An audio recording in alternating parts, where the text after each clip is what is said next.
बच्चों ये चैप्टर आज का वीडियो जो है वह डिफरेंट इंटीग्रल है सब्स्टिट्यूशन मेथड के आधार पर, यानी सब्स्टिट्यूशन मेथड के आधार पर ये चैप्टर है। Exercise number 7.10। उनका कुछ सवाल पहले बता चुके हैं। सब्स्टिट्यूशन ऑफ मेथड का मतलब हुआ जैसे indifferent integral method by substitution, just उसी टाइप से करेंगे और लास्ट में इसका लोअर लिमिट अपर लिमिट का जो वैल्यू होगा वो उसमें सेट की जाती है, जैसे जो प्रोसेस है। तो ये क्वेश्चन नंबर 3 है sine inverse 2x upon 1 plus x square D x from 0 to 1, यानी लोअर लिमिट 0 अपर लिमिट 1। इसके लिए अब क्या करना है, कैसे करना है, इसके लिए जब तक आपको बैक का फार्मूला नहीं आएगा तब तक ये संभव नहीं है। अब जैसे कि जानते हैं 2 tan थीटा बटा 1 प्लस tan स्क्वायर थीटा बराबर होता है साइन 2 थीटा, और बाहर से साइन इनवर्स है, इसलिए यहाँ पर x के जगह पर साइन, x के जगह पर tan 2 थीटा रखेंगे, क्योंकि ये फार्मूला होता है हमारा साइन इनवर्स साइन थीटा बराबर थीटा। इसीलिए यहाँ पर इसको हम साइन थीटा के रूप में यदि लाएंगे तो ये फार्मूला लागू हो जाएगा। तो यदि यहाँ पर 2 tan थीटा बटा 1 प्लस tan स्क्वायर थीटा होगा तो ये साइन के फॉर्म में आ जाएगा, इसका फॉर्मूला हो जाता है साइन 2 थीटा। तो चलिए हम इसको लेकर के बढ़ते हैं। तो सपोज करते हैं x बराबर tan थीटा, तो इसको डिफ्रेंशिएट करेंगे थीटा के रेस्पेक्ट में, तो dx equal to sec square theta d theta, यानी इसके जगह पर sec square theta d theta हो जाएगा, और x के जगह पर tan थीटा 2 पहले से है तो 2 tan थीटा बटा 1 प्लस tan स्क्वायर थीटा, इसकी वैल्यू हो जाती है साइन 2 थीटा। ये फार्मूला है 2 tan theta upon 1 plus tan square theta बराबर साइन 2 थीटा। अब हमारा इस फॉर्मेट में आ गया, ये फार्मूला होता है theta, sine inverse sine theta बराबर theta, cos inverse cos theta बराबर theta, tan inverse tan theta बराबर थीटा। तो इस प्रकार से ये हो गया साइन इनवर्स साइन 2 थीटा। इस फार्मूला के आधार पर ये 2 थीटा बच जाएगा, और ये हमारा sec square theta d theta पहले से। और जैसे कि इस बात का कई बार चर्चा कर चुके हैं, यदि वेरिएबल चेंज होता है तो उसका लोअर लिमिट अपर लिमिट भी चेंज हो जाता है। पहले था वेरिएबल x के रूप में, अब आ गया थीटा के रूप में, तो ये लोअर लिमिट अपर लिमिट भी चेंज हो जाएगा। अब ये वेरिएबल x के फॉर्म में है, यानी x के वैल्यू के रूप में, अब इसका चेंज हो रहा है थीटा के रूप में। तब अब कैसे करेंगे, जब x इक्वल टू 1 तो x बराबर tan थीटा रखे हैं ना, जब x इक्वल टू 1 तो tan थीटा इक्वल टू 1, और जैसे कि जानते हैं थीटा का वैल्यू कितना होने पर उसकी वैल्यू tan थीटा की वैल्यू 1 होता है π/4, यानी tan थीटा इक्वल टू 1 तो थीटा इक्वल टू π/4, कहने का मतलब tan 45 डिग्री बराबर 1 होता है, 45 डिग्री यानी π/4। ये थीटा के जगह पर हो गया π/4, यानी tan π/4 इक्वल टू 1, इसलिए थीटा इक्वल टू π/4, यानी when x इक्वल टू 1 तो थीटा इक्वल टू π/4। अब अपर लिमिट 1 के स्थान पर हो जाएगा π/4। अब जब x इक्वल टू 0 तब x के जगह पर यहाँ पर 0 डाल देंगे। अब tan कितना डिग्री का मान 0 होता है, 0 डिग्री का मान 0 डिग्री, यानी थीटा इक्वल टू हो गया 0, यानी लोअर लिमिट हो गया 0 अपर लिमिट π/4। अब इस फॉर्मेट में आ गया। इस फॉर्मेट में जानते हैं जैसे थीटा हो गया, इसको हम फर्स्ट पार्ट रखेंगे, इसको हम सेकेंड पार्ट, क्योंकि आइलेट के आधार पर ये कंसीडर की जाती है। आइलेट इसका कई बार चर्चा कर चुके हैं। ये फर्स्ट पार्ट, ये हो गया सेकेंड पार्ट। अब वही इंटीग्रेशन बाय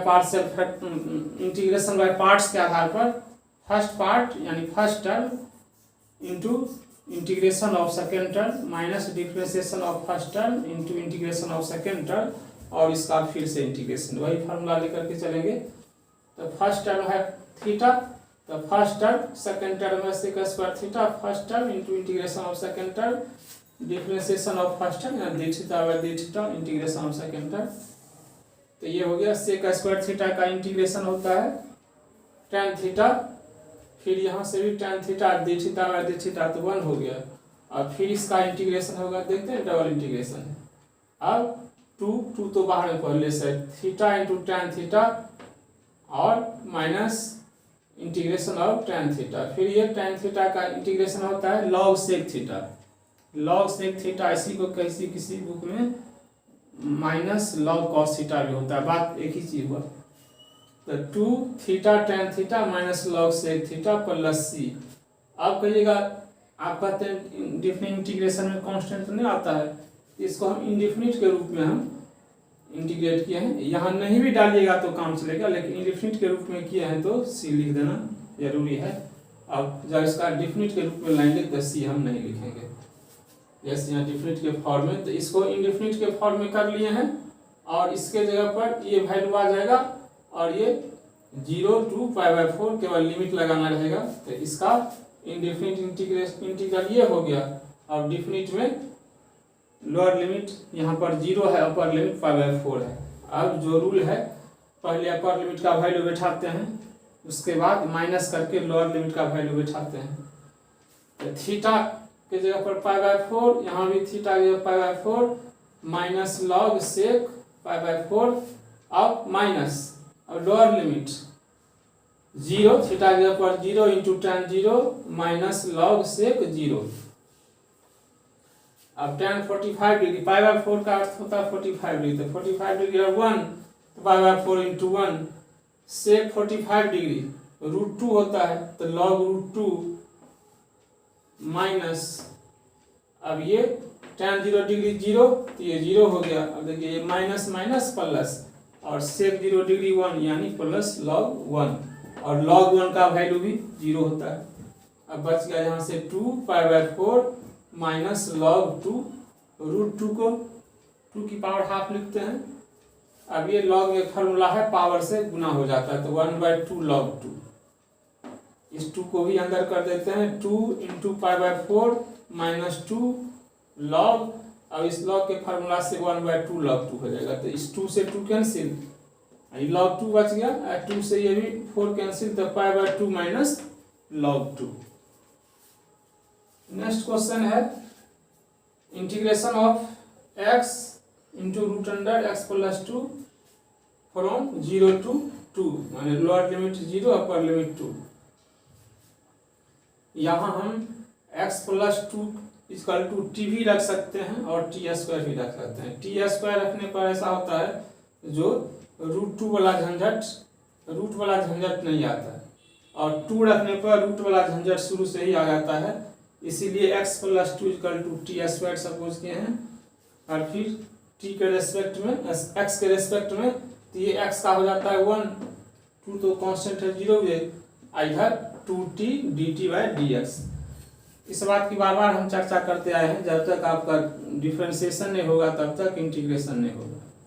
इसलिए इंटीग्रेशन के लिए डिफ्रेंशिएशन मस्ट जरूरी है।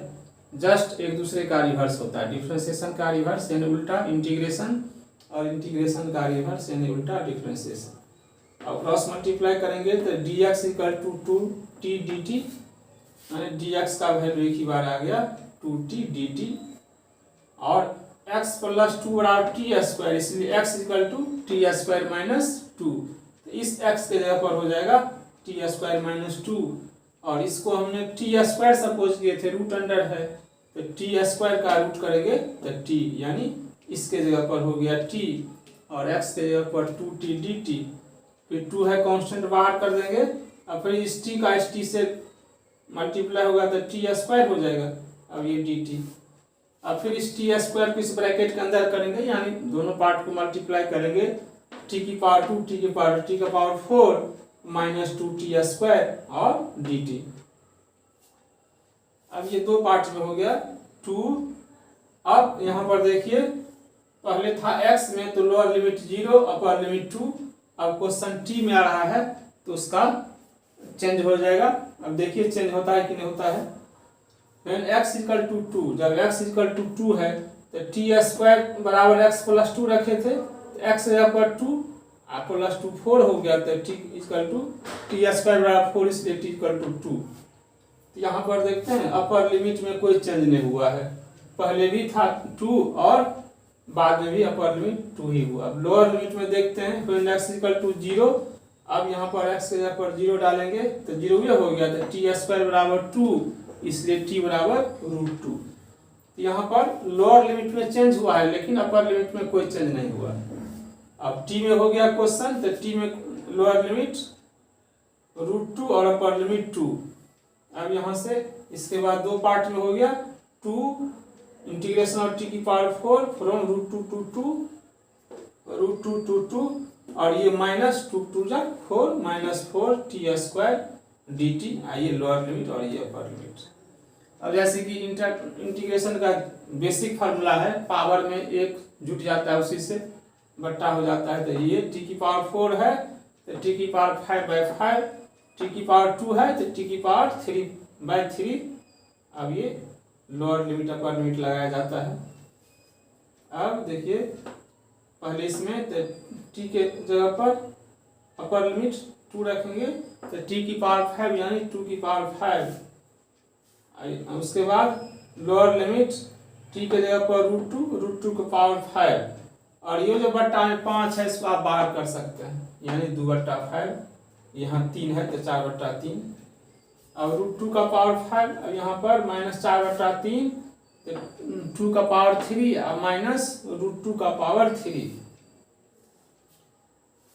अब देखिए 2 की पावर 5 32 होता है, 32। और इसको हम इस ढंग से समझाने का प्रयास किए हैं, जैसे √2 की पावर 5 है तो √2 की पावर 5 है तो ऐसे हम लिख सकते हैं √2 की पावर 4 और गुने √2 की पावर 1। बेस सेम रहने में पावर जुट जाता है। तो कहिएगा इसको ऐसे क्यों किए, तो इसको ऐसे करने पर ये कंप्लीट नंबर में आ जाएगा। कैसे आ जाएगा, तो √2 को हम 2 की पावर हाफ लिख सकते हैं और इसका पावर है 4 तो 2 2 जा 4 यानी 2 की पावर 2 हो गया। तो इसकी वैल्यू हो गया 4 और यहाँ से √2 यानी 4√2 हो गया। कहने का मतलब √2 का पावर 5 बराबर 4√2, √2 का पावर 5 बराबर 4√2 हो गया। इसी प्रकार से √2 की पावर 3 इसको भी ऐसे लिखेंगे हम √2 की पावर 2 इंटू √2 यानी पावर 1। तो कोई भी संख्या रूट में रहता उसको स्क्वायर करते हैं रूट हट जाएगा तो ये हो जाएगा हमारा 2√2। तो यहाँ से हो गया 2√2।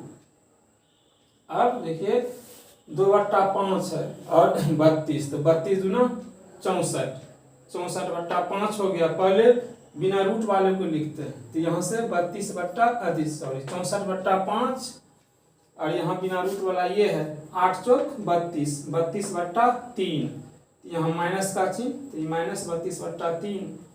और √2 वाला देखिए जैसे अभी ये बताए हैं इसका वैल्यू 4 तो 4√2 और फिर इस 2 से मल्टीप्लाई होगा तो 4 2 जा 8, 8√2/5। ये माइनस का चिन्ह है तो -8√2/5। अब यहाँ पर चलते देखिए ब्रैकेट के पीछे है माइनस, ये है माइनस तो माइनस माइनस प्लस।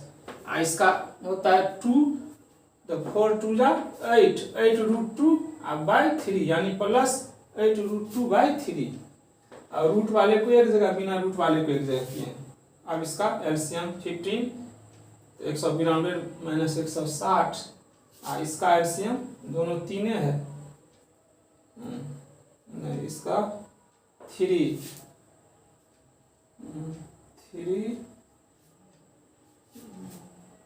8√2/5 इसका एलसीएम 15, इसका एलसीएम 15 हो गया 8 3 24। इसका एलसीएम 2/64/5 और ये तो यहाँ भी हो जाएगा 15 होगा 15 और यहाँ भी 15। तो ये इसका एलसीएम 15 तो 3 से 3 8 जा 24 तो माइनस वाला में है तो -24 ये 5 से 8 5 जा 40 40√2। अब ये हो गया 32/15 ये 40 में से 24 जाएगा 16√2/15। इस प्रकार से ये थोड़ा लंबा था, लंबा का मतलब इसमें थोड़ा कॉम्प्लेक्स था x और √x + 2 रूट के अंदर इसको हम टी स्क्वायर भी मान सकते हैं और टी भी मान सकते हैं, दोनों ढंग से कर सकते हैं। इस प्रकार से ये मेथड बाय सब्स्टिट्यूशन कंप्लीट हो गया। नेक्स्ट क्वेश्चन है integration of sine x upon 1 plus cos square x 1 plus cos square x from 0 to π/2, यानी लोअर लिमिट 0 अपर लिमिट π/2। तो इंटीग्रेट इसको करना है sine x upon 1 plus cos square x. अब यहाँ पर क्या करेंगे, बार बार हम रिपीट करते हैं, जब तक आपको बैक का फॉर्मूला नहीं याद रहेगा तब तक आपको ये पता नहीं चलेगा जो कहाँ पर क्या सब्स्टिट्यूट करना है।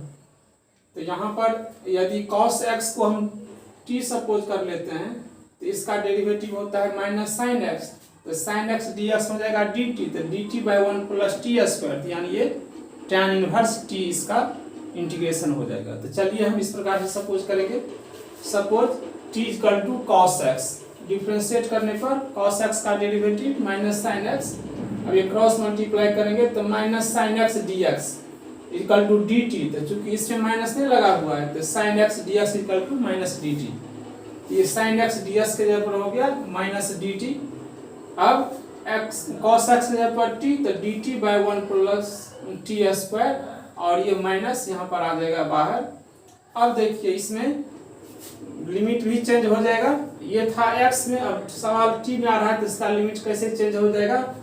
अब t equal to cos x रखे हैं, तो when x इक्वल टू 0, यानी x के जगह पर 0 देंगे तो t इक्वल टू cos 0, यानी cos 0 1, यानी जहां पर 0 था वहां पर हो जाएगा 1 हो जाएगा। तो 0 यहाँ पर था तो यहाँ पर हो जाएगा 1। अब π/2 ऊपर में है π/2, तो when x इक्वल टू π/2, तो यहाँ पर π/2 रखेंगे तो cos π/2 का वैल्यू क्या होता है 0, यानी जहाँ पर पहले π/2 था वहाँ 0, और जहाँ पर 0 था वहाँ पर 1 आ गया, और पीछे में ये माइनस लगा हुआ है। अब जैसे ये बात को हम कई बार रिपीट कर चुके हैं, लोअर लिमिट और अपर लिमिट। लोअर लिमिट का मतलब हुआ छोटा वाला, और अपर लिमिट का मतलब होता है बड़ा वाला। तो छोटा वाला होता है नीचा में और बड़ा वाला होता है ऊपर में, और यहाँ पर पीछे माइनस का साइन है। यदि हम लोअर लिमिट के जगह पर अपर लिमिट और अपर लिमिट के जगह पर लोअर लिमिट चेंज करते हैं तो उसकी साइन चेंज हो जाती है। तो यदि हम इसको ऊपर ले जाएंगे तो यहाँ 1 और यहाँ 0, तो ये माइनस के जगह पर प्लस हो जाएगा। इसको चाहें तो आप ऐसे भी रख सकते हैं, लेकिन देखने में थोड़ा उतना अच्छा नहीं लगता है, उससे भी काम चलेगा, माइनस करके भी काम चलेगा, आंसर में कोई फर्क नहीं पड़ेगा। लेकिन ये थोड़ा हम इसको लोअर वाले को कम वाले को नीचा और ज्यादा वाले को ऊपर कर देंगे, ये लोअर लिमिट ये अपर लिमिट हो गया, और साइन भी चेंज हो जाएगा। तब ये हो जाएगा डायरेक्ट फार्मूला है tan इनवर्स t, और लोअर लिमिट 0 अपर लिमिट 1, अब बारी बारी से वैल्यू, पहले upper limit tan inverse 1 t के जगह पर 1, tan इनवर्स 0, तो tan 45 डिग्री का वैल्यू 1 होता है, इसलिए इसके जगह पर हो गया π/4, और ये 0 यानी π/4 हो गया। दूसरा क्वेश्चन है integration of 1 upon x square plus 2x plus 5 from -1 to 1, मान लोअर लिमिट -1 अपर लिमिट 1। अब इसको हम यदि x square plus 2x plus 1 हो जाता तो ये हो जाता x प्लस 1 का होल स्क्वायर, और पहले से 5 है तो 5 को हम 1 प्लस 4 लिख सकते हैं, और 1 लिखने से इतना के बराबर हम इसके जगह पर हम लिख सकते हैं x प्लस 1 का होल स्क्वायर, और 4 को हम 2 का स्क्वायर लिख सकते हैं। अब ये इस फार्मूला पर आ गया, इस फार्मूला पर आ गया dx upon x square plus a square बराबर होता है 1/a tan इनवर्स x/a। इस प्रकार से जब तक आपको पीछे का फार्मूला नहीं मालूम रहेगा तब तक आपको ये पता नहीं चलेगा जो कहाँ पर क्या सब्स्टिट्यूट करेंगे। इसीलिए बैक का फार्मूला साथ साथ उससे रिलेटेड क्वेश्चन का जब तक रिपीटेशन में प्रैक्टिस नहीं कीजिएगा तब तक आपको सब्स्टिट्यूशन मेथड का कोई भान नहीं लगेगा। अब ये हो गया, देखिए इस फॉर्मेट में आ गया ना, a के जगह पर यहाँ पर 2 है और x के जगह पर x प्लस 1, तो 1/a, a के जगह पर 2 तो 1/2 tan inverse x plus 1/2।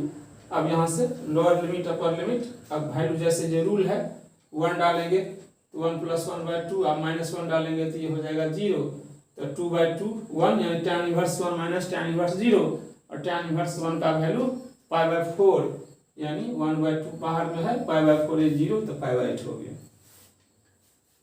Next question है integration of 1/x minus 1/2x square into e की पावर x dx। ये इस टाइप का क्वेश्चन है। इस टाइप का क्वेश्चन एक तो बताए थे F x plus derivative of F x और ये ई एक्स डी एक्स, तो इसका होता था e x d x into f x, इसका इंटीग्रेशन होता था। इसी पर ये फार्मूला है, इसी फार्मूला पर है। अब हम इसको दो पार्ट में करेंगे। सबसे पहले हम करते क्या है, अब दूसरे सवाल में भी कर सकते हैं। जैसे डिफिनिट इंटीग्रेशन का सवाल है तो इसको हम इनडिफिनिट इंटीग्रेशन कर लेंगे और बाद में लोअर लिमिट अपर लिमिट का वैल्यू बैठा देंगे, ऐसे भी कर सकते हैं। तो इसको हम ऐसे ही करते हैं क्योंकि एक पार्ट कट जाएगा। अब इसका दो पार्ट हो जाएगा, 1/x इंटू ई की पावर 2x dx और दूसरा पार्ट माइनस 1/2x स्क्वायर ई की पावर 2x dx।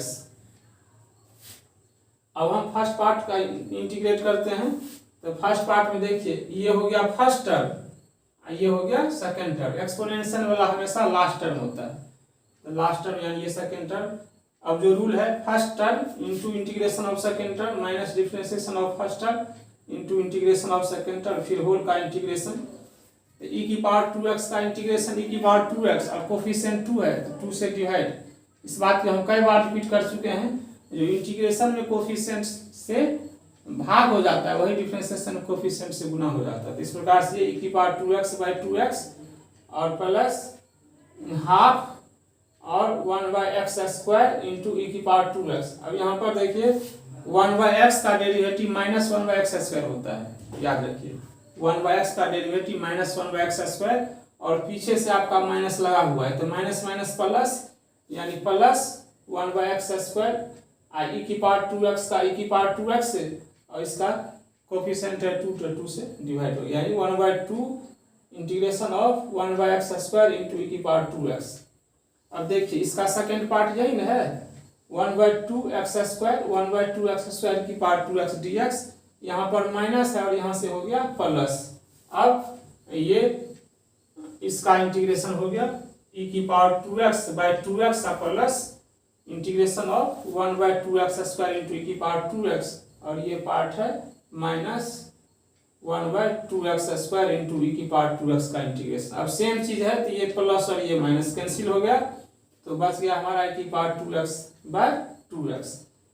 अब इसका इनडिफिनिट इंटीग्रेशन ये हुआ। अब डिफिनिट में इसका लोअर लिमिट अपर लिमिट का वैल्यू बैठा देंगे और अपर लिमिट है 2, x अपर 2 ई की पावर 2 इंटू 2 बट्टा 2 इंटू 2 माइनस लोअर लिमिट 1 तो ई की पावर 2 इंटू x अपर 1 बाय 2 इंटू 1। अब देखिए ई की पावर 2 इंटू 2 यानी 4 ई की पावर 4/4 और यहाँ पर ई की पावर 2/2। अब इसका भी घटाव करेंगे तो ये हो गया ई स्क्वायर कॉमन हो जाता है तो ई स्क्वायर माइनस 2/4। इस प्रकार से इस फॉर्मेट में है ये और आसानी से हो गया। आप चाहें तो किसी डिफिनिट इंटीग्रेशन का प्रोसेस अपनाते हैं तो उसमें ऐसा भी कर सकते हैं जो पहले इनडिफिनिट इंटीग्रेशन कर लीजिए यानी बिना लिमिट का कर लीजिए और फाइनली रिजल्ट में लोअर लिमिट अपर लिमिट का वैल्यू बैठा दीजिए, तो भी तरीका आसान है। इस प्रकार से ये क्वेश्चन देखने में बड़ा लगता था लेकिन बिल्कुल शॉर्ट में हो गया। ये शॉर्ट में क्यों हो गया? जब तक आपको पीछे की जानकारी नहीं रहेगी तब तक ये आपको ये नहीं पता चलेगा जो कहाँ पर क्या सब्स्टिट्यूट करना है। और खास करके ऑब्जेक्टिव क्वेश्चन के लिए मार्वेलस फार्मूला है, निश्चित रूप से 100% गारंटी है 1 से 2 क्वेश्चन ऑब्जेक्टिव में इसको रहना ही रहना है। इस प्रकार से ये सॉल्यूशन हो गया।